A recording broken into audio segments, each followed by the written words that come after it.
Luck अलहम्दु या अल्लाह वस्सलातु वस्सलामु अलैका या सय्यदी या रसूल अल्लाह। नाज़रीन मोहतरम, रुकू बरुकू कुरान फहमी के सिलसिले में आज हम बात करेंगे सूरत सजदा के हवाले से। मक्किया सूरत है और कुरान मुक़द्दस में 32वें नंबर पर ये मौजूद है। 21वें पारे में 14वें से 16वें रुकू तक ये शामिल है। इसके कुल रुकू 3 हैं और आयात 30 हैं। इस सूरह मुक़द्दसा में नबी करीम सल्लल्लाहु अलैहि वसल्लम ने अपनी कौम को 3 उमूर की तरफ तवज्जो दिलाई है अपने रब के हुक्म से। पहली बात यह कि अल्लाह रब्बुल इज़्ज़त हमारा रब है, वो एक है, वो ला शरीक है, सारी ताकतों कुदरतों का मालिक है। दूसरी बात ये कि जो आयात मैं तुम्हें सुनाता हूँ वो अल्लाह की तरफ से तुम्हारी हिदायत के लिए मुझ पर नाज़िल हुई हैं। और तीसरी बात जो आपने अपनी कौम को पहुँचाई है वो ये कि मौत के बाद तुम्हें एक बार फिर जिंदा किया जाएगा और एक एक बात का वहाँ पर हिसाब देना होगा। तो इन 3 उमूर को सामने रखते हुए तुम गौर व फिक्र क्यों नहीं करते और बातिल को छोड़कर हक की तरफ क्यों नहीं आते। नाज़रीन मोहतरम, रुकू बरुकू खुलासा पेश करने से पहले आपसे ये तो पूछना बनता है कि क्या आपने अभी तक हमारा चैनल सब्सक्राइब कर लिया है या नहीं किया।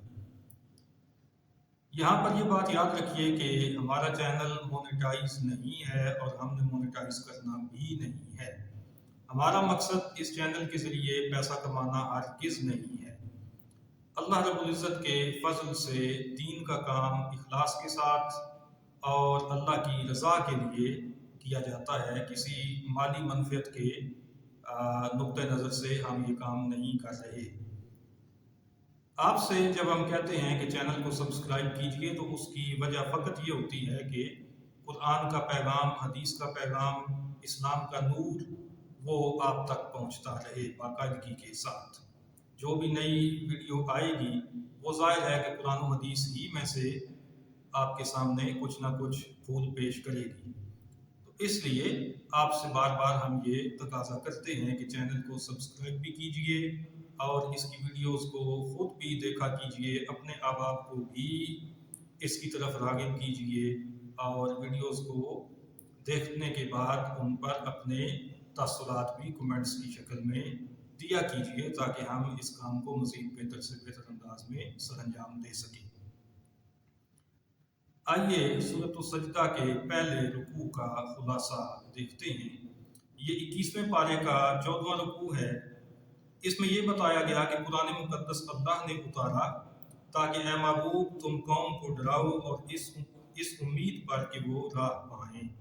अल्लाह ने आसमान ज़मीन और जो कुछ उनके दरमियान है 6 दिन में ये सब कुछ बनाया। सुम्मा इस्तवा अलल अर्श, फिर उसने अर्श पर इस्तिवा फरमाया। ये आय मुक़द्दसा कुरान मुक़द्दस में मुतअद्दिद मकामात पर है और पीछे कई जगह पर हम इसकी वजाहत आपकी खिदमत में पेश कर चुके हैं कि नजदियों ने, वहाबियों, देवबंदियों ने इसका तर्जुमा करते हुए अल्लाह रब्बुल इज़्ज़त के लिए जिस्म माना है जो कि कुफ्र है। अल्लाह ताला उनकी बदमज़हबी से उम्मत मुस्लिमा को महफूज फरमाए। सय्यदी आला हज़रत रहमतुल्लाह अलैह ने लफ्ज़ इस्तिवा का तर्जुमा नहीं किया इसलिए कि ये मुतशाबिहात में से है, इसको ऐसे ही रहने दिया है और आपने लिखा कि फिर उसने अर्श पर इस्तिवा फरमाया जैसा उसकी शान के लायक है।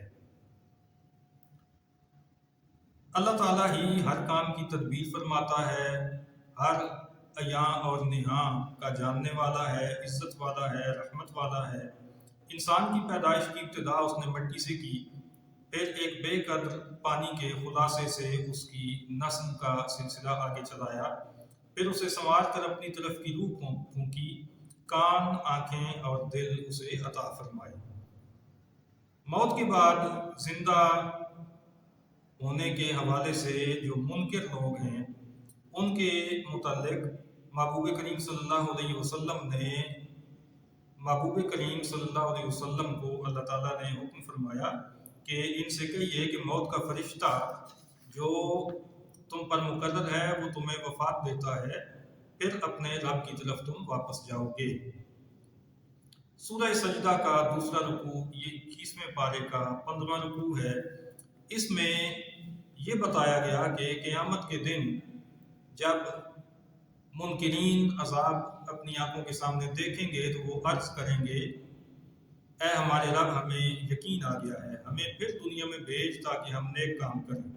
تو رب فرمائے گا کہ میں کفر اختیار کرنے والوں سے جہنم کو بھر دوں گا، اب چکھو بدلہ اس کا کہ تم اس دن کی حاضری بھولے ہوئے تھے۔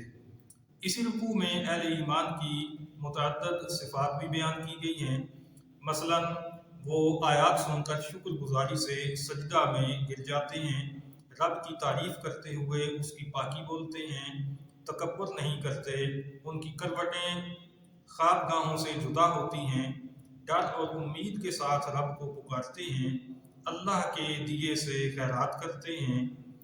یہ ساری صفات بیان کرنے کے بعد رب تعالیٰ نے ان کے لیے جنت الماوا کا انعام بھی بیان فرمایا ہے، اور فرمایا کہ ان کے کیے کا صلہ، ان کی آنکھوں کی ٹھنڈک ان کے لیے چھپا کر رکھا ہوا ہے۔